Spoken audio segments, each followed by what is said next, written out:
Welcome to Shreyas सिल्मा में YouTube channel. आप सभी का स्वागत है अपने यूट्यूब चैनल पे और मैं हूँ श्रेयस सर। दोस्तों, आप सब देख रहे हो श्रेयस मैथ्स कोचिंग। जैसे कि आप सब जानते ही हो कि हमने पिछले 3 दिनों से मैथ्स पार्ट 1 स्टैंडर्ड 10th की शुरुआत की थी और मैं आप सबको मैथ्स 1 सिखा रहा हूँ। दोस्तों, हमने फर्स्ट लेसन चालू कर दिया था। दोस्तों कल तक हमने क्या पढ़ा वो मैं आज वापस एक बार फास्ट रिवीजन ले लेता हूँ। अगर दोस्तों प्लीज़ आपने अगर चैनल को सब्सक्राइब ना किया तो प्लीज़ सब्सक्राइब कर दीजिए और पिछले वीडियो देखिए, फिर इस वीडियो में आइए क्योंकि बेसिक बहुत ही क्लियर होना चाहिए। दोस्तों, जैसे कि आप सब जानते हो कि कल तक हमने equation reducible into a pair of linear equation into variable ये देखा था। दोस्तों, इसमें हम सब ने देखा था कि कैसे हमें अगर ये लीनियर इक्वेशन ना हो तो इसे लीनियर इक्वेशन में करना एक बड़े बड़े इक्वेशन हमने सॉल्व किए हो। दोस्तों, अगर अभी भी आप सबको डाउट हो तो प्लीज़ मैं रिवाइज़ कर ही रहा हूँ, यहाँ पे भी अटेंशन दे। अगर मेरे फास्ट रिवीजन में अगर आपको ना समझ आया हो तो चैनल को सब्सक्राइब कीजिए। मैंने डिस्क्रिप्शन में भी लिंक दे रखी है, आप मेरे पिछले वीडियो देख लीजिए। दोस्तों, उसमें मैंने ये एक्सरसाइज के बारे में सब कुछ डिटेल में बताया है। हमने यहाँ पे क्या देखा था, बहुत ही सिंपल बड़े बड़े इक्वेशन थे लेकिन हमने वो सिंपली सॉल्व किए थे। क्या करना है दोस्तों, हमें वेरिएबल कॉमन निकालना है, 2 इक्वेशन तैयार करने हैं। एलिमिनेशन मेथड यूज़ करना है। अगर आप सब्सटीट्यूशन तो सब्सटीट्यूशन यूज़ कीजिएगा, आपको दोनों की वैल्यू मिल जाएगी। आंसर फुल सेंटेंस पे लिखना है। बहुत ही ईजी है दोस्तों, हमने यही पढ़ा था पिछले इसमें, बहुत ही ईजी माना जाता है इस लेसन को। अब हम ये देखिए, सेकेंड सम भी वैसे ही है, उसमें भी सब वैसे ही करना है। कॉमन निकालना है, इक्वेशन के नाम देने हैं, सब्सटीट्यूशन करना है। दोस्तों, मैंने आपको ये एक्टिविटी मैंने होमवर्क के दिए थी। अगर आपको ये ना आए हो तो डिस्क्रिप्शन में मैंने टेलीग्राम की लिंक दे रखी है, वहाँ पे मैं हूँ। आप मुझसे पर्सनल चैटिंग भी कर सकते हैं, आपकी जो भी डाउट्स हो मैं आपके लिए सॉल्व कर दूंगा। दोस्तों, कल की एक्सरसाइज में मैंने सेकेंड और फोर्थ सम सॉल्व कर दिया था। फर्स्ट और थर्ड आपके लिए होमवर्क को दिया था। अगर आप मुझसे ज्वाइन ना हो तो प्लीज़ चैनल को सब्सक्राइब करके मुझे ज्वाइन हो जाइए, मैं आपके इसके सारे सॉल्यूशन आपको दे दूंगा। दोस्तों, तो चलिए दोस्तों, अब आगे बढ़ते हैं हम। आज का हमारा नया topic application of simultaneous equation, एक नया टॉपिक है आज के लिए। दोस्तों, इसमें सबसे पहले ही शुरुआत ही एक्टिविटी सीखी है, आप देख सकते हो, बहुत ही ईजी है। देखिए एक्टिविटी क्या है, सार्थक एज इज़ लेस देन। दोस्तों, यहाँ पे बेसिकली आपको क्या करना है मैं आपको एक्सप्लेन कर देता हूँ। ये एक्टिविटी रहने दीजिए बाजू में, एक्टिविटी कभी आती नहीं है एग्जाम में। मैं आपको बेसिक रिवाइज कर देता हूँ। अगर आपने 8th 9th में पढ़ा होगा, आपको यहाँ पे सेंटेंस रीड, देखिए दोस्तों, सेंटेंस रीड करके आपको इक्वेशन बनाना है। पिछले एक्सरसाइज तक आपको कैसा था, आपको इक्वेशन दे दिया करते थे, आपको बस इक्वेशन सॉल्व करना है दोस्तों। लेकिन यहाँ पे वैसा बिल्कुल भी नहीं है, यहाँ पे आपको इक्वेशन बनाना है दोस्तों। जी हाँ दोस्तों, इक्वेशन बनाना है और वही सॉल्व करना है। ये बहुत ही बड़ा टास्क होता है, बहुत ही ईजी है। आपने 8th 9th में पढ़ाई होगा, बेसिक कंसेप्ट है, क्लियर हो सकता है। दोस्तों, अगर ना पढ़ा हो तो प्लीज़ मैंने 9th के वीडियोज़ भी बनाए रखे हैं, आप वो देख लीजिएगा। अगर आप बेसिक अगर भूल गए होगे तो आप वो वीडियो भी देख सकते हैं।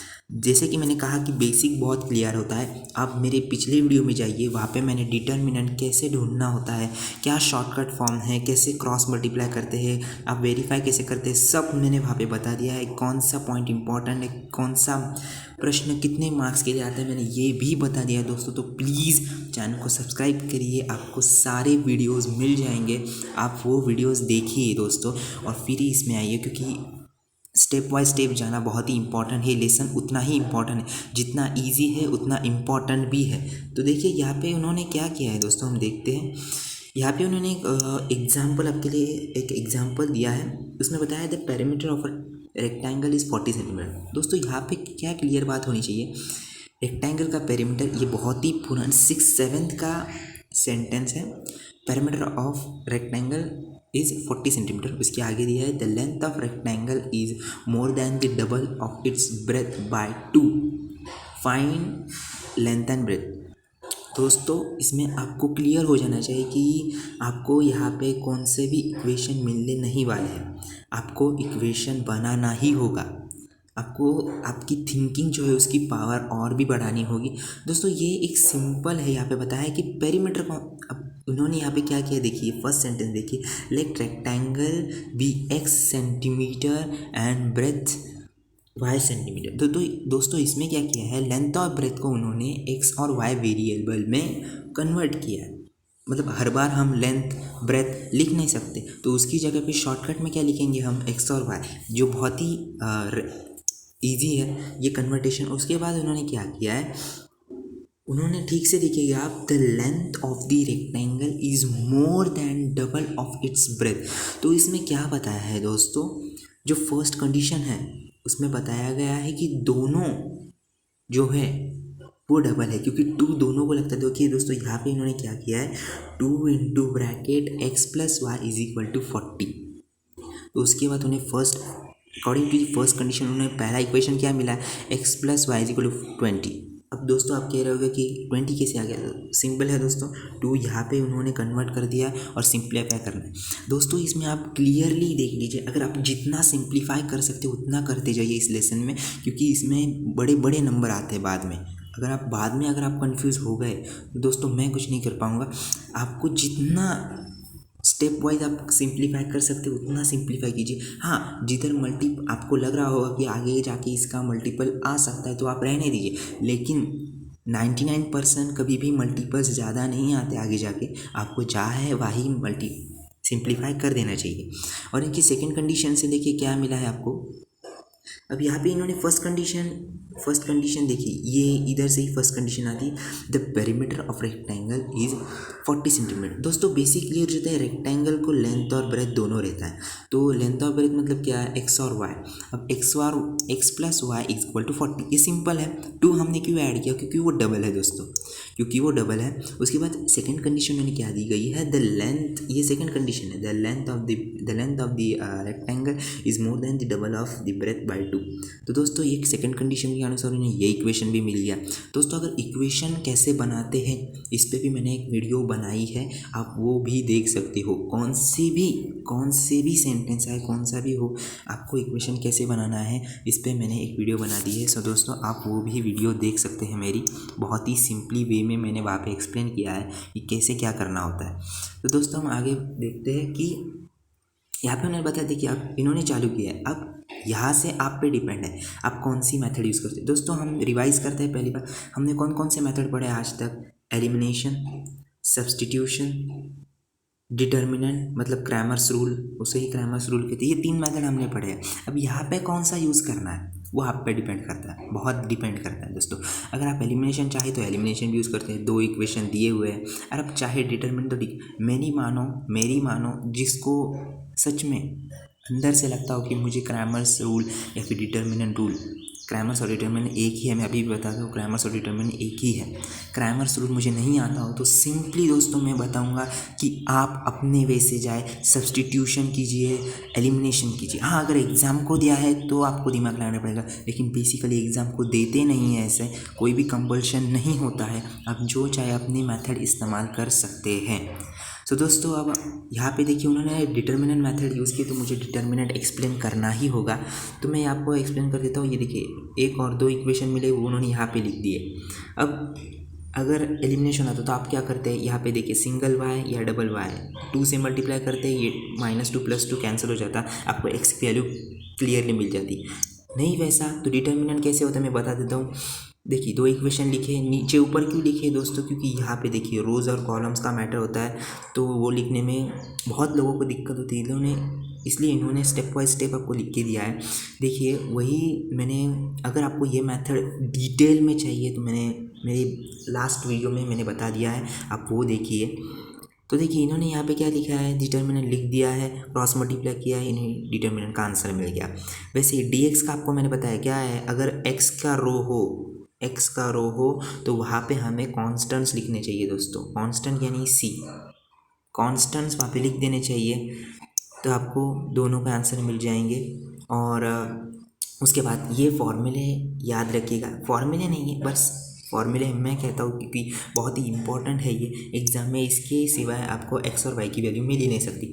अगर आप यहाँ तक आए इसके बाद नहीं किया तो आपने इधर तक की इसे कोई वैल्यू नहीं है। आपको सिर्फ आखिर अगर ये एग्जाम्पल 3 या फिर 4 मार्क्स के लिए आता है तो आपको 2 ही मार्क्स मिलेंगे, क्योंकि ये जितना ज़्यादा इंपॉर्टेंट है ना ये उतना इंपॉर्टेंट नहीं है। अगर आप एक्स और वाई की वैल्यू कैसे ढूंढते हो उसको इम्पॉर्टेंट नहीं, आपकी एक्स और वाई की वैल्यू सही आती है कि नहीं उससे इम्पॉर्टेंट है दोस्तों। आप कह रहे हो कि सर उल्टा क्यों बोल रहे हैं, वही वैसे ही है दोस्तों, 10th बोर्ड में ऐसे ही लिखना पड़ता है। सो दोस्तों यहाँ पे देखिए उन्होंने 2 फॉर्मूले दिए हैं, वो लर्न करना है। मैंने पिछले एक्सरसाइज मतलब पिछले वीडियो में भी मैंने कहा कि ये फॉर्मूले इंपॉर्टेंट है। तो दोस्तों इसमें क्या दिया है, x is equal to d x upon d. तो d की वैल्यू आपको मिल गई है, डी एक्स की भी मिल गई है, दोनों को डाल दीजिए आपको x की वैल्यू मिल जाएगी। वैसे ही यहाँ पे डी वाई की मिली है, डी की मिली है, दोनों को डाल दीजिए आपको x की मिल जाएगी। मैंने आपको कहा है कि वेरीफाई कैसे करते हैं, मैं एक फास्ट आपको बता देता हूँ। ये इसके मल्टीपल्स ही आने चाहिए, अगर ये मल्टीपल्स आ गए तो आपकी स्टेप सही जा रही, आप गलत नहीं हो, आप सही जा रहे हो दोस्तों। अब हम आगे बढ़ते हैं। एग्जाम्पल नंबर 2 देखिए उन्होंने दिया है एक एडवर्टाइजमेंट के हिसाब से, यहाँ पे आपकी इंग्लिश की भी पढ़ाई हो जाएगी। तो दोस्तों अब हम आगे बढ़ते हैं। ऐसे भी एग्जाम्पल आ सकते हैं दोस्तों, क्लियर रहिएगा, तैयार रहिएगा, ऐसे भी एग्जाम्पल आ सकते हैं। ऐसे नहीं कि आपको हर बार एक 2-3 सेंटेंस का बड़ा एक एग्जाम्पल दे दीजिए और सॉल्व कीजिए, ऐसे भी नहीं होता है। आपको कौन सा भी एग्जाम्पल आ सकता है, आपको तैयार रहना होगा दोस्तों। अब हम आगे बढ़ते हैं। यहाँ पे देखिए घड़ी की सेल लगी, मतलब रियल में नहीं, घड़ियों की सेल लगी है, ऐसे क्वेश्चन कह रहा है घड़ियों की सेल लगी और इसमें हमें क्या करना है दोस्तों, sale sale sale only for 2 days। देखिए बहुत चिल्ला चिल्ला के बोल रहे हैं खरीद के नहीं कर रहे हैं हमें दोस्तों, सिर्फ वक्त का महत्व हमें समझ आना चाहिए। तो दोस्तों यहाँ पे उन्होंने देखिए 2 कंडीशंस दी है, क्लियर आपको दिख रहा है। अब ये बहुत ही ईजी एग्जाम्पल है क्योंकि ये सेंटेंस में नहीं इसलिए ईजी है दोस्तों। यहाँ पे देखिएगा 2 कॉलम दिए यानी 2 कंडीशंस है, क्लियर हो जाता है यहाँ पे। तो हमें क्या फाइंड करना है, selling price of the wrist watch of each type. अब हर एक रिस्ट वॉच की टाइप हमें ढूंढनी है कि उसके कितना सेल लगता है। तो देखिए अब हम आगे बढ़ते हैं। उन्होंने यहाँ पे एग्जाम्पल को सॉल्व कर दिया, वो कैसे सॉल्व किया है मैं आपको बताता हूँ। देखिए फर्स्ट कंडीशन यहाँ पे बताइए, according to the first condition 11x + 6y is equal to 4330। अब ये कैसे आया दोस्तों, बेसिक है। देखिए एंगुलर वॉच, अब यहाँ पे उन्होंने देखिए एंगुलर वॉच को x माना है और डिजिटल वॉच को y माना है, तो अब सिंपल हो जाता है। अगर एंगुलर वॉच 11 है तो 11x हो जाएगा, डिजिटल वॉच 6 है तो 6y हो जाएगा। सिंपल है दोस्तों, इन दोनों को ऐड करना है अगर, और आपको पहला इक्वेशन मिल जाता है। वैसे ही यहाँ पे करना है x y, आपको दूसरा भी इक्वेशन मिल गया। देखिए दोस्तों अब आप पे है कि आप ये, अब देखिए यहाँ पे 22 आया है और ये 11 है, मतलब 11 और 22 मल्टीपल है। अगर आप चाहे तो वैसे कीजिए, इसे इजी होगा। अगर आप 2 से मल्टीप्लाई करते हो 22 सेम आ जाएगा। तो उसके बाद आपको सिंपली करना है, सब्ट्रैक्ट कीजिए, सब्ट्रैक्ट कर दिया तो 22x कैंसिल हो जाएगा, आपको y की वैल्यू मिल जाएगी और यही सब्स्टिट्यूट करना है, आपको x की वैल्यू मिल जाएगी। आंसर फुल फॉर्म में लिखिएगा, 4 में से 4 मिल गए। बहुत ही ईजी है दोस्तों, इसमें कुछ भी डिफ़िकल्ट नहीं है। देखिए मैं फिर से एक बार बताऊँ, यहाँ पे उन्होंने ये पढ़ा, इसको ये एज्यूम किया, अजम्पशन किया और इनको पहला इक्वेशन मिल गया। तो यहाँ पे दूसरा अजम्पशन किया, दूसरा इक्वेशन मिल गया। उन्होंने फिर इस इक्वेशन को 2 से मल्टीप्लाई किया ताकि 22x आ सके, यहाँ पे 22x सब्ट्रैक्ट किया और फिर उसके बाद उन्होंने यहाँ पे y की वैल्यू मिलने के बाद वही y की वैल्यू सब्स्टिट्यूट करके x में डाल, मतलब कौन से भी एक इक्वेशन में डाल दी और x की वैल्यू निकाल ली दोस्तों, और यहाँ पे फुल सेंटेंस में आंसर लिख दिया। वो हर वक्त फुल सेंटेंस में आंसर लिखते हैं क्योंकि इट कैरीज 1 मार्क। मैं हर एक वीडियो में बताता हूँ कि फुल सेंटेंस में आंसर लिखना बहुत ही इंपॉर्टेंट है। अब हम आगे बढ़ते हैं दोस्तों। यहाँ पे एग्जाम्पल नंबर 3 भी दिया है, एक बहुत ही प्रैक्टिकल सम है, हमें प्रैक्टिकल सम कह सकते हैं हम इसे, जो बोर्ड्स के प्रैक्टिकल में भी आया था।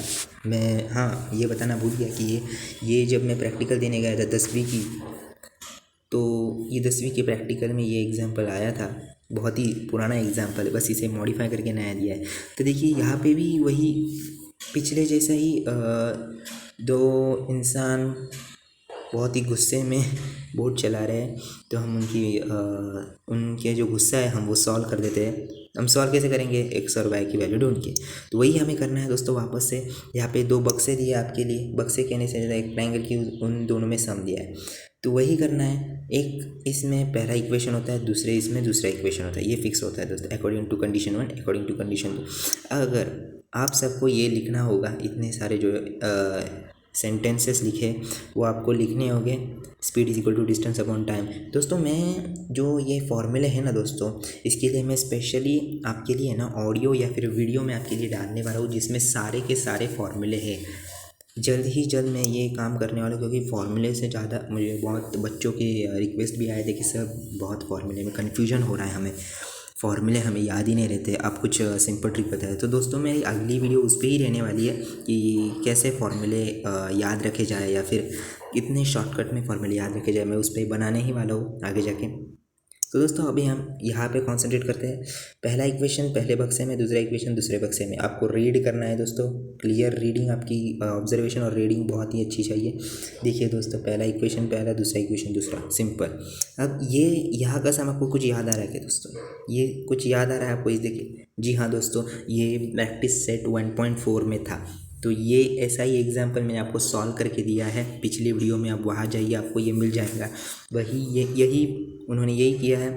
देखिए 1 जो वेरिएबल्स होते हैं उन्होंने उसमें कॉमन लिखा और रिप्लेस किया है एम और एन के साथ।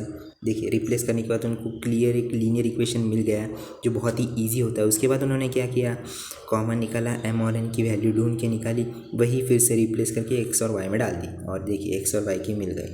वही आंसर फुल सेंटेंस में लिखा, फाइनल आंसर 4 मार्क्स। सिंपल है दोस्तों, कुछ भी डिफ़िकल्ट नहीं है। डिफ़िकल्ट होता नहीं, डिफ़िकल्ट हम बनाते हैं। डिफ़िकल्ट बिल्कुल भी नहीं बनाना है, डरना बिल्कुल भी नहीं है, बहुत ही इजी सम्स होते हैं, बस इतना ही याद रखना है। मैं कर सकता हूँ, मैं कर सकती हूँ, जो होगा।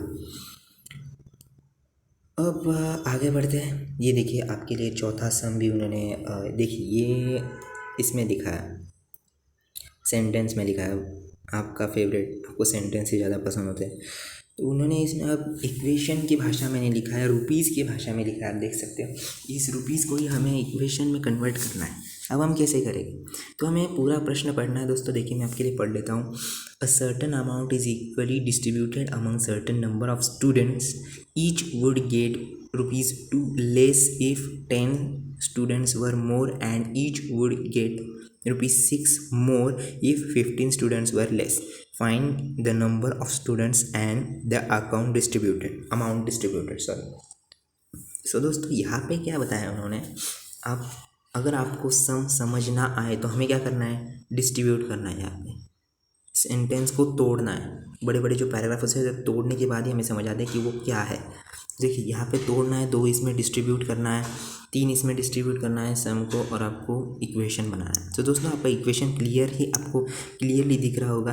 किस नंबर ऑफ़ स्टूडेंट्स है उसे एक्स बता दीजिए, और जो भी अमाउंट हो उसे वाई में कन्वर्ट कर दीजिए। बहुत ही सिंपल है, इसमें कुछ भी डिफ़िकल्ट इतना नहीं है। देखिए अब हम इंग्लिश में घुसते हैं ज़रा। 2 जो ऑब्जेक्टिव्स होते हैं कभी भी, वही हमेशा यहाँ पे आते हैं, तो हमें उन्हीं को टारगेट करके उन्हें एक्स और वाई में कन्वर्ट करना है।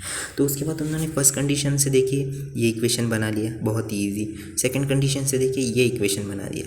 अब देख रहे होगा कि सर ये क्या कैलकुलेशन है, ये क्या कैलकुलेशन है। देखिए उन्होंने क्या बताया था, each would get ₹2 less. 2 less का मतलब होता है माइनस, और 10 स्टूडेंट्स मोर का मतलब होता है पॉजिटिव। मैं ये अगले वीडियो में बता नहीं वाला हूँ कि मोर लेस कैसे, क्या प्लस माइनस मल्टीप्लिकेशन क्या साइन ऐड करनी चाहिए, सब आपके डाउट मैं क्लियर करने वाला हूँ। सिर्फ आप मुझसे कनेक्ट हो जाइए, कौन से भी डाउट पूछे, मैं आपके सारे डाउट क्लियर करूँगा। मैं जी तोड़ से बता रहा हूँ दोस्तों कि प्लीज़ मुझे कनेक्ट हो जाइए, आपके सारे डाउट्स ही क्लियर हो जाएंगे। सो दोस्तों हम आगे बढ़ते हो कि इन्होंने यहाँ पे क्या बताया। देखिए लेस का मतलब है सब्ट्रैक्ट होने वाला है, और मोर का मतलब है पॉजिटिव। तो यहाँ पे उन्होंने वही किया, x+10 y-2। देखिए अब आप कह रहे होंगे सर एक्स और वाई की तो वैल्यू अलग होगी। दोस्तों हमने अजम्पशन क्या किया है, स्टूडेंट को x दिया है और रुपीज़ को y दिया है। तो यहाँ पे रुपीज़ क्या है 2 और स्टूडेंट्स क्या है 10, इसलिए x+10 y-2 = xy। xy लिखना ज़रूरी है दोस्तों, ये कांस्टेंट वैल्यू है।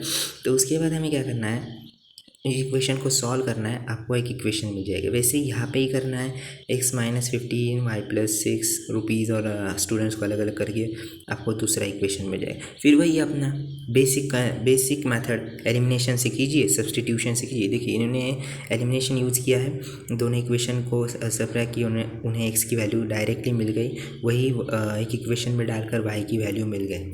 देखिए y की x की वैल्यू मिल गई, आंसर फुल सेंटेंस में लिखा आ गया, 4 मार्क्स, फिर से 4 मार्क्स। यही हमें स्टेप्स फॉलो करना है। अगर आप स्टेप्स रेगुलरली फॉलो करते हो तो आपका आंसर कभी भी गलत हो ही नहीं सकता, और सामने वाला आपके मार्क्स काट ही नहीं सकता दोस्तों। यही नो इम्पोर्टेंट है मैथ्स में आपको स्टेप्स ज़्यादा फॉलो करने पड़ते हैं। तो दोस्तों देखिए, अब आगे एक बहुत ही अच्छा सम मैं कहूँगा इसे, आप इसे इम्पॉर्टेंट नोटबुक में भी नोट डाउन कीजिए, IMP कीजिए इसे, बोर्ड में ये आ ही सकता है, 99% ये आएगा ही इस लेसन में से, क्योंकि ये बहुत ही अच्छा सम है। बहुत आपको लग रहा होगा कि सर कैसे कह सकते हैं, ये आएगा ही। दोस्तों मैं इसके बड़ा है दिखने में, ऐसे इस पे नहीं कह रहा हूँ दोस्तों, मैं इस पे कह रहा हूँ क्योंकि ये सम बहुत ही अच्छा है दोस्तों। आप इसे ट्रिकली, जिसकी कंसेप्ट सारी क्लियर हो, जिसको सारा बेसिक इस लेसन का सारे बेसिक ग्रामर रूल वगैरह सब आता हो, वही ये सम सॉल्व कर सकता है। बहुत ही अच्छा सम है ये।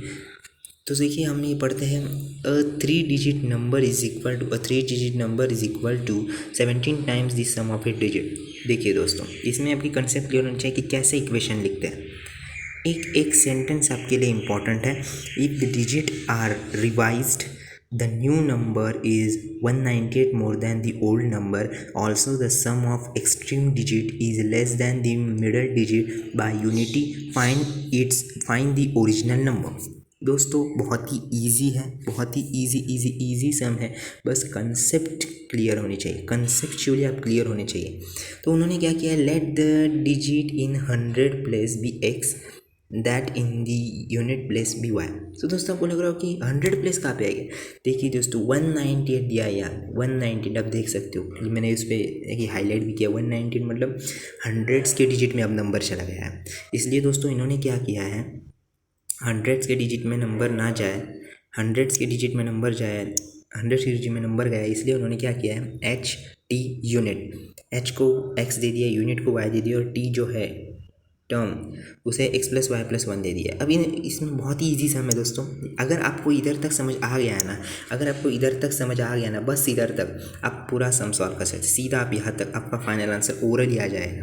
तो उसके बाद इन्होंने क्या किया है, बहुत ही अच्छा सम मैं इसे कहूँगा, बहुत ही प्रैक्टिकल सम है ये। तो उन्होंने क्या किया था, 3 digit number is 100x + 10 + y। अब 100 डिजिट के नंबर पे क्या होगा, 100 ही होगा।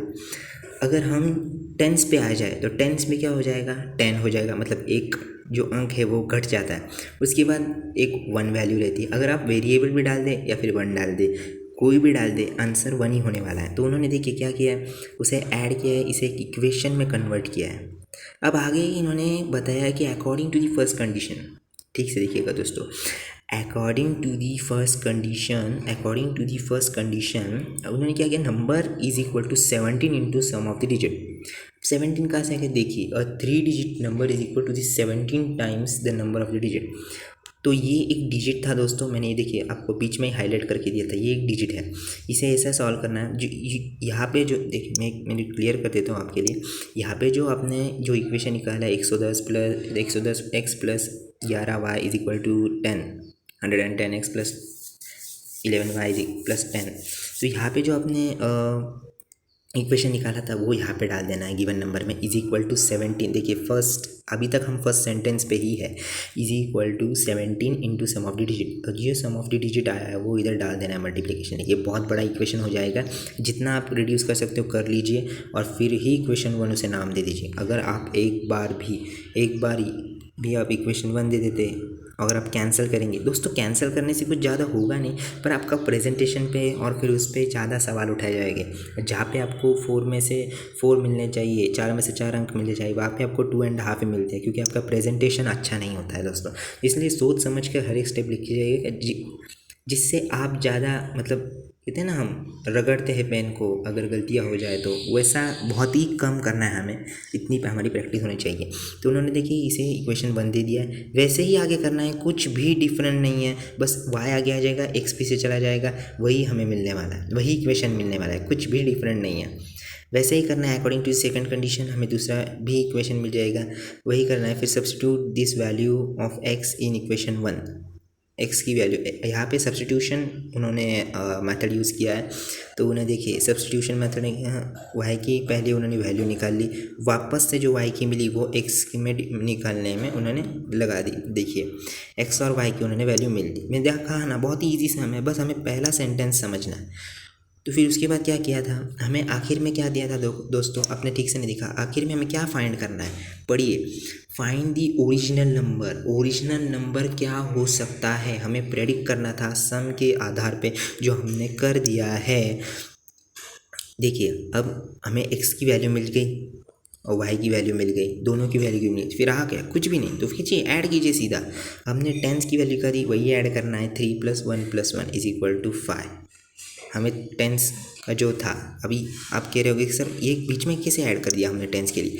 सो दोस्तों प्लीज़ कॉन्सेंट्रेट कीजिएगा। यहाँ पे देखिए एक टेबल है, यहाँ पे देखिए एक टेबल है, वही मैंने फॉलो किया है। एक्स की वैल्यू क्या आई थी हमारी, एक्स की वैल्यू आई है 1, वाई की वैल्यू आई है 3, और वाई की और एक्स की जो आई है वो इसमें कर देना है 3 + 1 + 1 = 5। तो हमें क्या मिला, अब फाइनली हमें क्या मिला, फाइनली हमें क्या मिला, 5 मिला ना। तो जो डिजिट क्या होगा, x 100 टेंस यूनिट। अब डाल दीजिए 1 5 3, देखिए अब आंसर क्या आएगा, देखिए दोस्तों 153 आया है। तो ऐसा ये सम है, बहुत ही इजी सम है। देखिए दोस्तों, फाइनल आंसर फुल सेंटेंस में, हर बार कहते हो फाइनल आंसर फुल सेंटेंस, मेरी आदत ही हो गई आपको कहने की। तो दोस्तों देखिए बहुत ही इजी सम है, आप समझते कैसे सम को, इस पे बहुत ज़्यादा ये करता है, डिफाइन करता है कि आप समझते कैसे। देखिए दोस्तों, अगर ये टेबल आपको ड्रॉ करना नहीं समझ आता तो आपका ये आंसर कभी नहीं आता। ये टेबल इस सम के लिए बहुत ही इंपॉर्टेंट, ये एक लॉजिक होता है दोस्तों, आप कितने इजी वे में सामने वाले को ये करें। क्योंकि जो एग्जामिनर होता है ना दोस्तों, उसके पास हज़ारों पेपर आते हैं, हज़ारों पेपर आते हैं, वो बहुत ही बोर हो जाता है पेपर चेक कर कर। वो जानता है कि सब बच्चे ने यही लिखा होगा, यही लिखा होगा, वो मार्क्स देता है। लेकिन आप प्रेजेंट कैसे करते हो, आप कितने सिंपली वे में उसे पढ़ने के लिए मजबूर करते हो अपना पेपर, उस पर ज़्यादा डिपेंड करता है दोस्तों। उसी के बल पे आपके मार्क्स भी ज़्यादा इंक्लूड करते हैं। अगर आपको मार्क्स अच्छे चाहिए हो तो आपका प्रेजेंटेशन अच्छा ही होना चाहिए। तो दोस्तों देखिए, अब हम पहुंच गए प्रैक्टिस सेट 1.5। बहुत ही इजी प्रैक्टिस सेट है, आपको मैंने 5 एग्जांपल एक्सप्लेन कर दिया, आपको ये पूरी प्रैक्टिस सेट आनी चाहिए। मैं आपको आपके ऊपर लोड नहीं डालना चाहता, इसलिए मैंने 3 एग्जांपल आपके लिए सॉल्व करके दिए हैं, फर्स्ट, सेकेंड और लास्ट। देखिए यहाँ पे एक स्टार मार्क है, देखिए यहाँ पे स्टार मार्क है दोस्तों, ये स्टार मार्क वाला सम एग्ज़ाम को आ सकता है, IMP ही होता है, ये हायर लेवल का एग्जाम्पल होता है, NCERT में से उछल के यहाँ पे डाल दिया है। तो दोस्तों आपने देखा होगा कि अभी तक हमने 5 एग्जाम्पल सॉल्व किए, अब आगे मैं आपके लिए सॉल्व कर देने वाला हूँ। सो दोस्तों, अब प्रैक्टिस सेट 1.5 के मैंने आपको कहा फर्स्ट, सेकेंड और लास्ट सम, तो मैंने आपके लिए सॉल्व करके रखे यहाँ पे। तो हम चालू करते हैं फर्स्ट, सेकेंड और लास्ट सम। सो दोस्तों देखिए, फर्स्ट सम बेसिकली मैंने यहाँ पे सारा जो क्वेश्चन नहीं लिखा है, लेकिन हम ये कर रहे थे, let the greater number be x and smaller number be y। तो दोस्तों देखिए यहाँ पे एक बहुत ही इजी है क्वेश्चन, पढ़ना है, आप अपने सामने टेक्स्ट बुक रखिएगा, मैं आपको एक्सप्लेन कर देता हूँ, मेरा क्वेश्चन अब लर्न हो गए हैं। तो दोस्तों देखिए, उन्होंने फर्स्ट कंडीशन पे फर्स्ट जो इक्वेशन है वो निकाल लिया, x - y = 3, और वही इक्वेशन को सॉल्व करके वही इक्वेशन सॉल्व करना है अकॉर्डिंग टू सेकंड कंडीशन, वहाँ पे दूसरा इक्वेशन आपको सीधा मिल जाएगा। तो फिर वही करना है दोस्तों, अगर आप चाहे तो सेम अल्फ़ाबेट ला सकते, वापस वही सबट्रैक्ट कीजिए, x की वैल्यू ढूंढिए, y को सब्सटीट्यूट कीजिए, y की वैल्यू ढूंढिए और आंसर फुल सेंटेंस में लिखिए, मिल गया आपको 3 मार्क्स। ये बहुत ही ईजी सम था, फर्स्ट सम है। देखिए दोस्तों, ईजी सब होता है, बस प्रैक्टिस बहुत इंपॉर्टेंट है। तो हम आगे बढ़ते हैं, सेकेंड क्वेश्चन, ये बहुत ही सेकंड क्वेश्चन ये बहुत ही अच्छा सम है, मैं इसे फर्स्ट सम आपके लिए मैंने सॉल्व कर दिया। अब सेकंड सम हम जाते हैं। यहाँ पे देखिए एक्टिविटी टाइप बेस दिया है, तभी मैंने आपके लिए सॉल्व करके रखा है कि आप कंफ्यूज ना हो जाए। एक्टिविटी आपकी जो पहली एक्टिविटी थी मैंने आपको होमवर्क के लिए, वो आपको सॉल्व करके मुझे कमेंट में बताना है आपको आ रही या फिर नहीं, तो मैं उसके लिए आप पे वीडियो डाल दूंगा। तो दोस्तों अब यहाँ पे हम एक्टिविटी करते हैं। इन्होंने यहाँ पे क्या बताया है, एक रेक्टेंगल दिया है, उसके साइड्स बताए हैं और उसके बाद find value of x and y और find my perimeter and area. यही करना है दोस्तों हमें, बस फाइंड क्या करना है, पेरीमीटर एंड एरिया। ये ध्यान में रखिएगा, पेरीमीटर और एरिया। सो दोस्तों देखिए वैसे ही हमने यहाँ पे भी किया है। रेक्टेंगल क्या है, रेक्टेंगल एक क्वाड्रिलेटरल है, तो हमें यहाँ पे नोट डाउन करना है कि रेक्टेंगल एक क्वाड्रिलेटरल है। आपको रेक्टेंगल की जो सारी प्रॉपर्टीज़ होती है वो चार्ट में आपको वीडियो में दे देने होगा, अगले वीडियो में सारी प्रॉपर्टीज़, रोम्बस, रेक्टेंगल जो भी है हमारे शेप्स, उसकी सारी प्रॉपर्टीज़ मैंने डिटेल में लिख के रखी है। तो उसके बाद हमें क्या करना है दोस्तों, according to the first condition हमें पहला इक्वेशन उन्होंने बेसिकली पहले ही दे दिया है, वही इक्वेशन है, बेसिकली वही इक्वेशन दे दिया है, हमें वही सॉल्व करना है। और देखिए उन्होंने पहला इक्वेशन दिया, दूसरा भी इक्वेशन लिख दिया, वही ऐड करना है। अब इन दोनों को ऐड कीजिएगा आप, आपको x की वैल्यू मिल जाएगी, आपको y की वैल्यू मिल जाएगी। अब x और y की वैल्यू ढूंढना ना दोस्तों हमारे लिए बहुत ही ईजी हो गया होगा। अब आप कह रहे होगे सर आप यहाँ तक तो हमें आता है, आप वही सिखा रहे हो। दोस्तों वहाँ तक आना ही आपके लिए बहुत इंपॉर्टेंट बड़ी बात है। दोस्तों अब हम आगे बढ़ते हैं। देखिए उन्होंने यहाँ पे सॉल्यूशन फुल सेंटेंस में लिख दिया है। आप कह रहे हो कि सर अब तो सम पूरा ख़त्म भी नहीं हुआ। दोस्तों सम ख़त्म नहीं हुआ, लेकिन तभी भी आपको फुल सेंटेंस में लिखना ही है। आपको मैंने कहा प्रेजेंटेशन कैरीज मार्क्स। तो अब आपको यहाँ पे अगर ट्रायंगल की सारी प्रॉपर्टीज याद होगी तो हमें फाइनली क्या ढूंढना है, टेक्स्ट बुक सामने रखिए पढ़िए। फाइनली क्या ढूंढना है, find the perimeter and area. तो पेरीमीटर और एरिया कैसे ढूंढते हैं, आपको फॉर्मूला लर्न होना चाहिए। पेरीमीटर और एरिया कैसे ढूंढते हैं, तो पेरीमीटर और एरिया कैसे ढूंढते हैं दोस्तों, वहाँ पे अगर आपको दिया होगा पेरीमीटर और एरिया का, तो देखिए AB = 4x - y। तो मैंने ये कैसे कर लिया। तो दोस्तों पेरीमीटर कैसे ढूंढते हैं, जो साइड्स होती है ना, साइड्स पे पेरीमीटर डिपेंड होता है, और एरिया जो होता है ना वो इंटू में डिपेंड होता है। तो पेरीमीटर L/B करना है, और जो एरिया है उसको साइड में करना है, आपको आंसर मिल जाएगा। ये आपके लिए होमवर्क है, आप मुझे कमेंट करके प्लीज़ बताइएगा कि आपको ये आ रहा है या फिर नहीं, तो मैं आपके लिए पूरा एग्जाम्पल सॉल्व कर दूंगा। दोस्तों इस एग्जाम्पल का मैं आपको वेटेज बता देता हूँ, 3 मार्क्स, उससे ज़्यादा ये नहीं आ सकता। 3 मार्क्स के लिए ही आएगा ये, 4 मार्क्स के लिए बिल्कुल भी नहीं आएगा। चलिए दोस्तों फिर आगे बढ़ते हैं। लास्ट सम जो स्टार किया था, मैंने आपको कहा था कि ये NCERT का सम है, सॉरी मैंने स्पेलिंग मिस्टेक कर दी, NCERT का ये सम है। NCERT बुक में से आपको एक अच्छा सम, मैं कहूँगा इसे अच्छा सम ही कहूँगा, जो आपके लिए दिया है। तो चलिए दोस्तों पहले हम सम पढ़ते हैं। Out of 1900 kilometre Vishal travelled some distance by bus and some by aeroplane. Bus travels with average speed 60 km/h and average speed of aeroplane is 700 km/h. It takes 5 hours to complete the journey. Find distance Vishal travel by bus. दोस्तों देखिए यहाँ पे आपको confusion के लिए क्या दिया है उन्होंने, कि विशाल एरोप्लेन और बस दोनों से ट्रैवल करता है। ठीक से पढ़िएगा दोस्तों, विशाल मतलब विशाल जो डिस्टेंस ट्रैवल कर रहा है, डिस्टेंस अब कितना दिया है यहाँ पे 1900 किलोमीटर, मतलब 1900 किलोमीटर फाइनल डिस्टेंस से इतना उसने ट्रैवल किया। अब इसमें से आपको ढूंढना है कि एरोप्लेन में कितना जाता है, बस में कितना जाता है, यही हमें ढूंढना है दोस्तों। बेसिक क्लियर होना चाहिए, बेसिक आपको प्रश्न कैसे पढ़ना है यही आपको आना चाहिए। तो दोस्तों उन्होंने क्या किया है, bus travels with average speed 60 km/h and average speed of aeroplane is 700 km/h. It takes 5 hours to complete the journey. अब दोस्तों कह रहे होगे कि सर हमें यहाँ पे ढूंढना क्या और ये बता रहा क्या है। दोस्तों उन्होंने सही बताया है, हम स्पीड पे से भी, अगर हमें स्पीड दिया है 60 km/h 700 km/h, तो हम स्पीड के हिसाब से भी हम ढूंढ सकते हैं कि वो कितना ट्रैवल कर सकता है। यही तो टैलेंट है दोस्तों, हर एक में यही ये चाहिए कि आप कैसे क्वेश्चन को ऑब्जर्व कर। हाँ तो दोस्तों हम यहाँ पे थे 6 सम NCERT में का, तो हम चालू करते हैं। उन्होंने क्या किया है कि टोटल डिस्टेंस उसने कितना ट्रैवल किया है, 1900 किलोमीटर। 1900 किलोमीटर उसने टोटल डिस्टेंस ट्रैवल किया है। तो हम इक्वेशन कैसे लिखेंगे, x + y = 900। बस हम कभी भी यूनिट इक्वेशन में कभी भी नहीं लिखना चाहिए, यूनिट इक्वेशन में कभी भी नहीं लिखना चाहिए, क्योंकि अगर यूनिट आप लिखते हो तो आपका आंसर वहीं पे रॉन्ग आ जाएगा। उसके पहले हमें अजम्पशन करना है, let the distance travel by bus be x and by aeroplane be y। ये कंपलसरी है, ये आपको अजम्पशन अगर आ गया तो आप जा सकते हो। अब हमने बस और एरोप्लेन को क्या किया है, एक्स और वाई में कर दिया है, तो हमें क्या करना है, बस और एरोप्लेन टोटल डिस्टेंस कितना ट्रैवल कर रहा है, 1900। तो अगर बस और एरोप्लेन का मिलाते हैं तो 1900 आता है। तो वही हमें क्या करना है, बस और एरोप्लेन की जगह पे वेरिएबल्स डाल देने 1900 किलोमीटर। ये आपका पहला इक्वेशन होगा दोस्तों। सो दोस्तों देखिए अभी आगे उन्होंने क्या किया है, वहीं पे स्पीड ऑफ बस, मैंने कहा था ना स्पीड ऑफ बस बहुत ही ज़्यादा इंपॉर्टेंट है। आप कह रहे हो कि स्पीड पे कैसे, तो स्पीड पे भी कर सकते हैं। स्पीड ऑफ बस देखिए क्या होता है, 60 दिया है, स्पीड ऑफ एरोप्लेन 700 दिया है। और टाइम टेकन हमें ट्रैवल के लिए 1900 किलोमीटर ट्रैवल करने के लिए हमें कितने घंटे लगे, 5 घंटे। तो वही करना है T1 T2, मतलब टाइम 1 बाय बस और time 2 by aeroplane = 5 hours, total 5 आवर्स। T = D/2।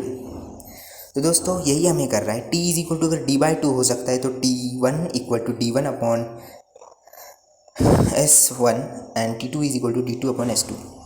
S मतलब क्या दोस्तों, डिस्टेंस, वही आता है डिस्टेंस। तो दोस्तों अब देखिए पहला इक्वेशन क्या होता है, दूसरा इक्वेशन क्या होता है, x/60 + y/700 = 5। यही पहला दूसरा इक्वेशन होना चाहिए दोस्तों। किलोमीटर पे से अगर हमें इक्वेशन मिल सकता है तो दोस्तों हम कर सकते हैं। अब यहाँ पे उन्होंने किया है मल्टीप्लाई बाय 10। मैंने आपको कहा था अगर आप ज़्यादा से ज़्यादा सिंप्लीफाई कर सकते तो सिंप्लीफाई कीजिए, वो आपको बाद में आपको उपयोग में पड़ने वाला है। तो उन्होंने यही किया यहाँ पे। उन्होंने सिंप्लीफाई किया, 700 का जो 700 का बोझ था उन्होंने 70 पे ला दिया, और 60 का जो था वो 6 पे आ गया है। अब हाँ यहाँ पे 5 बढ़ गया, लेकिन वो RHS में है, वो उतना मैटर नहीं करता है। तो उन्होंने क्या किया है, क्रॉस मल्टीप्लाई किया है। आप जानते हो क्रॉस मल्टीप्लाई कैसे करें, मतलब ये LCM निकालना है, LCM टाइप उन्होंने किया। और देखिए थर्ड इक्वेशन उन्हें मिल गया है। अब यहाँ पे 6 तक इक्वेशन जाने वाले दोस्तों, टेंशन लेने की ज़रूरत नहीं है। अगर आप बोल रहे हो कि सर इतने सारे इक्वेशन आते हैं, उसमें कोई प्रॉब्लम नहीं है। तो दोस्तों देखिए आगे बढ़ते हैं हम। उन्होंने मल्टीप्लाई बाय 6 इन इक्वेशन 1। अब 6 को क्यों मल्टीप्लाई किया होगा, क्योंकि देखिए यहाँ पे 6 है। देखिए मैं आपको पीछे जाके बताता हूँ, 6 को 1, इक्वेशन 1 क्या था हमारा, x + y = 900। इसे क्यों 6 से मल्टीप्लाई करना है दोस्तों, क्योंकि देखिए यहाँ पे 6 है, ये 6 अगर यहाँ पे आ जाए तो हम सीधा सबट्रैक्ट करके हमें x की वैल्यू मिल जाएगी। यही उनका उद्देश्य है। तो उन्होंने वही फॉलो किया, उन्होंने 6 से मल्टीप्लाई किया, उन्हें मिला -64x = 9600। तो उन्हें 9600 मिल गया, वो हमें आंसर मिल गया 150 किलोमीटर। दोस्तों हम अपने आंसर के पास पहुंच गए, हमारा गोल वही था। अब दोस्तों कि आप कह रहे होगे कि सर वाई की वैल्यू, दोस्तों हमें क्वेश्चन क्या दिया था, हम फिर से पढ़ते। क्वेश्चन क्या दिया था, क्वेश्चन क्या था दोस्तों, find the distance we shall travel by bus. तो विशाल ट्रैवल बाय बस, तो यहाँ पे हमने अजम्पशन क्या किया है, बस को x दिया है, तो सिंपल हमें x की वैल्यू ढूंढनी, मतलब हमने बस की ढूंढ ली। सो फाइनल आंसर आप कैसे लिखोगे, विशाल ट्रैवल 150 किलोमीटर बाय बस। अगर एक्स्ट्रा आ जाता है क्वेश्चन में कि एरोप्लेन से फिर कितना किया, तो सिंपल है, बस को एरोप्लेन टोटल डिस्टेंस से माइनस कर दीजिए, आपको एरोप्लेन का मिल जाएगा। बहुत ही सिंपल था दोस्तों। आज के लेक्चर में इतना